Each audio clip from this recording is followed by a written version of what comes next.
Hoje eu quero tratar com você de um dos assuntos mais importantes da Bíblia e que tem sido, muitas vezes, distorcido por alguns. Quero falar sobre restituição. O livro de Jó aborda este assunto de maneira extraordinária. Jó foi um homem temente a Deus, um homem reto, justo, um homem que se desviava do mal, um homem que, com a bênção de Deus, enriqueceu, um homem que teve uma família linda, bem formada, e apesar dos filhos de Jó já serem adultos, terem suas casas, terem postura de gente adulta, manteve a harmonia dos seus filhos, porque era um pai presente, conselheiro e intercessor. Apesar de ter tantos privilégios, de não só ser um homem rico, mas ser um homem generoso, porque ele era os olhos dos cegos, as pernas dos aleijados, e ele socorria os órfãos e as viúvas em suas necessidades. Este homem tornou-se também singular na sua época, no seu tempo, sendo o homem mais piedoso da sua geração. E quem disse isso não foram amigos bajuladores, mas quem afirmou isso foi o próprio Deus. Deus não tem uma opinião a nosso respeito, Deus tem o diagnóstico. Portanto, Jó era um homem único, peculiar, singular no seu tempo, na sua geração. Porém, Satanás tentou destruir esse homem, afirmando que ele servia a Deus apenas por interesse, que ele não era íntegro no seu fervor espiritual, que ele tinha descoberto que religião era uma fonte de lucro, mas que se Deus tirasse dele o que Deus mesmo havia dado para ele, que esse mesmo Jó, que agora é um adorador, tornar-se-ia um blasfemo. E Satanás disse: toca no que ele tem, e verás se não blasfema contra ti na tua face. E Jó tinha o quê? Jó tinha bens materiais. Jó tinha uma família. Jó tinha sua própria vida, sua saúde. E Satanás disse para Deus: se tu tomares, ou tirares, ou tocares naquilo que tu deste para ele, ou seja, nos seus bens, na sua família e no seu corpo, ele vai blasfemar. Com isso, Satanás está inferindo que Jó não adorava a Deus por quem Deus era, mas apenas por aquilo que Deus dava, que Jó não adorava a Deus pelo seu caráter, mas apenas pelas suas dádivas. É por esta causa que Deus então permite que Satanás toque nos bens de Jó, na família de Jó e no próprio corpo de Jó. Então, em 2 rounds de luta, Jó vai à falência, sendo o homem mais rico do seu tempo. Jó enterra seus filhos num único acidente, foram todos eles esmagados debaixo de escombros. E depois de Jó estar falido e enlutado, ele é atingido por uma doença maligna que devastava o seu corpo, com feridas do alto da cabeça à planta dos pés. Agora esse homem está reduzido às cinzas, é uma carcaça humana, seu corpo é uma chaga viva, é uma ferida aberta. E não bastasse esses reveses tão dolorosos, a sua mulher, no auge do seu sofrimento, não suportando a ideia de que é possível conviver com a dor, disse para o seu marido: ainda conservas a tua integridade? Amaldiçoa Deus e morre. E apesar de estar vivendo o vale mais escuro da sua vida, ele não sucumbiu à sugestão apressada, insensata da sua mulher. Pelo contrário, ele respondeu: tu falas como uma louca. Tendo nós recebido o bem de Deus, não receberíamos também o mal? Mas se também não bastasse essa providência carrancuda, os amigos de Jó vieram, e vieram de longe, para condoer-se com ele. Quando viram, sequer o reconheceram, tamanha devastação que a enfermidade tinha produzido em seu corpo. E eles então se assentaram na terra, no pó, na cinza, com Jó durante uma semana, sem proferir sequer uma palavra, apenas chorando a dor tão devastadora que havia atingido Jó. Porém, eles, por não entenderem exatamente todos os meandros do sofrimento de Jó, por se considerarem filósofos ou teólogos para interpretar o sofrimento de Jó, concluíram que Jó não poderia estar sofrendo sem que ele fosse responsável por esse sofrimento. E então assacaram contra ele acusações levianas, acusações injustas, chamando-o de louco, de ladrão, de ter se enriquecido por ter explorado os órfãos e as viúvas. Atingiram a honra de Jó, o caráter de Jó, a reputação de Jó, num verdadeiro assassinato de reputação. E diante desse drama, apenas Jó conseguiu fazer perguntas sem encontrar respostas, fazer queixas sem encontrar alívio, expor a sua dor para enfrentar apenas o silêncio de Deus. Diante de tantas agruras, esse homem está sofrendo 5 golpes vitais na vida.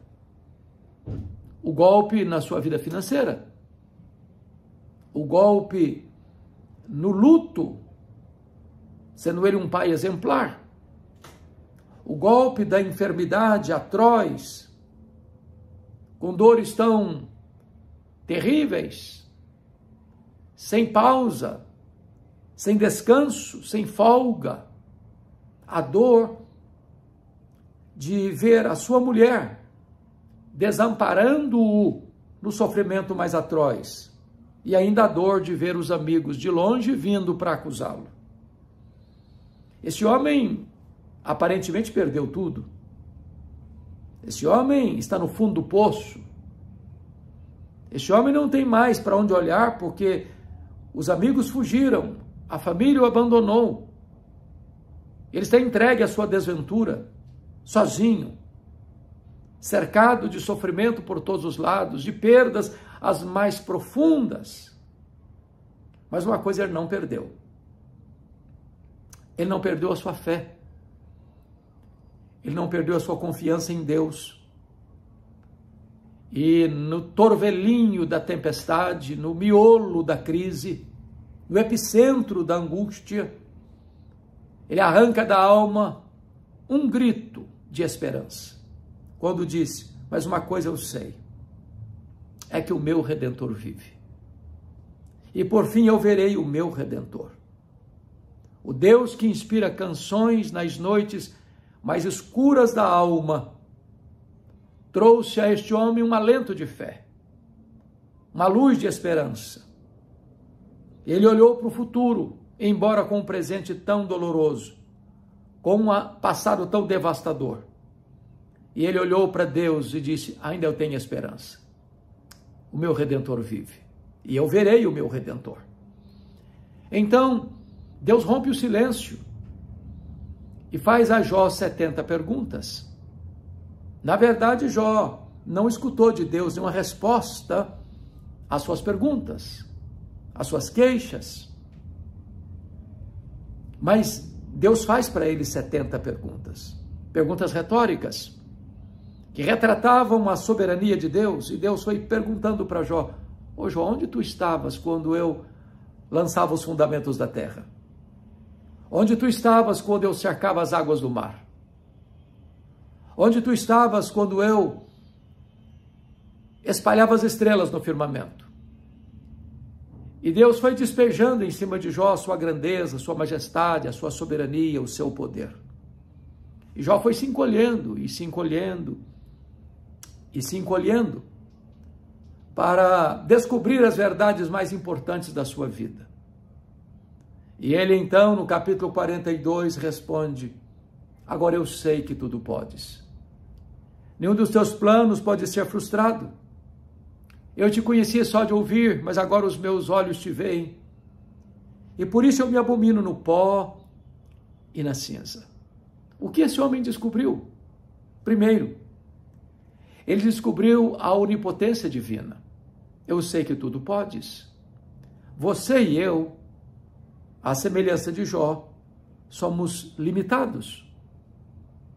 Nós temos fraquezas variadas. Nós temos fraquezas físicas. Querendo ou não, o tempo vai esculpindo algumas rugas em nosso rosto de forma indisfarçável. Nossas pernas vão ficando bambas, nossos joelhos trôpegos, nossas mãos descaídas, nossos olhos embaçados. E dizem os entendidos que cada fio de cabelo branco que brota na nossa cabeça é a morte nos chamando para um duelo. Temos fraquezas emocionais. Às vezes nos desesperamos da própria vida, como ocorreu com o apóstolo Paulo lá na cidade de Éfeso. Temos fraquezas morais, às vezes tropeçamos em nossas próprias pernas. Temos fraquezas espirituais, somos um ser ambíguo, contraditório, paradoxal. O bem que queremos fazer não fazemos, o mal que não queremos, esse praticamos. Então, é muito importante saber que, não obstante as nossas fraquezas múltiplas, o nosso Deus tudo pode.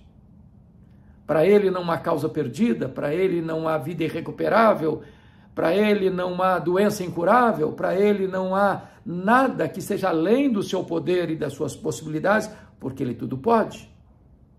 Isso Jó descobriu.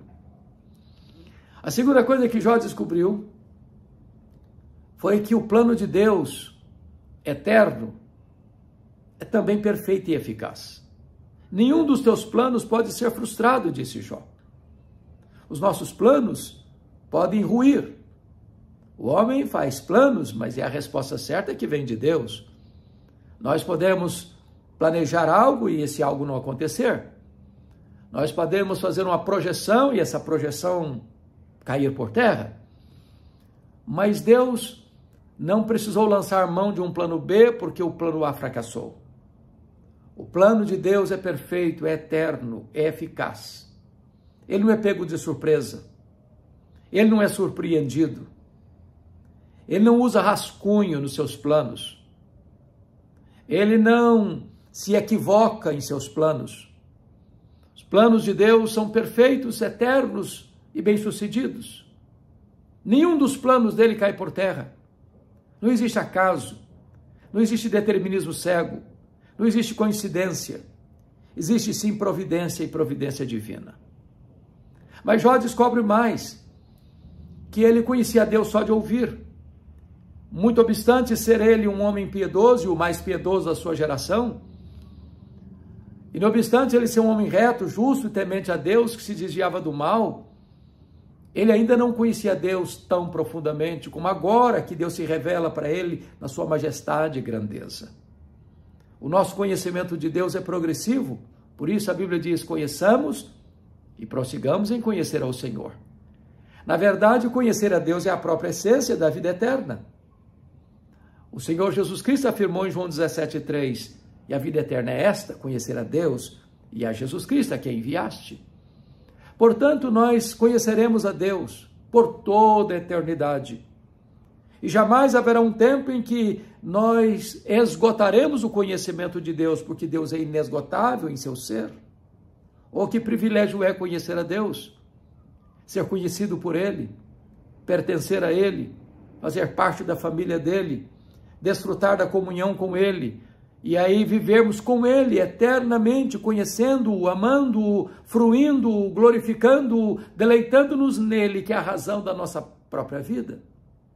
Mas ainda Jó vai descobrir algo também maravilhoso, a grandeza do seu pecado. Por isso eu me abomino no pó e na cinza. Muito embora tenha sido um homem piedoso, mas quanto mais perto da luz você chega, mais consciência de pecado você tem. As pessoas que mais choram pelos seus pecados não são as que mais pecam, mas aquelas que mais perto de Deus andam.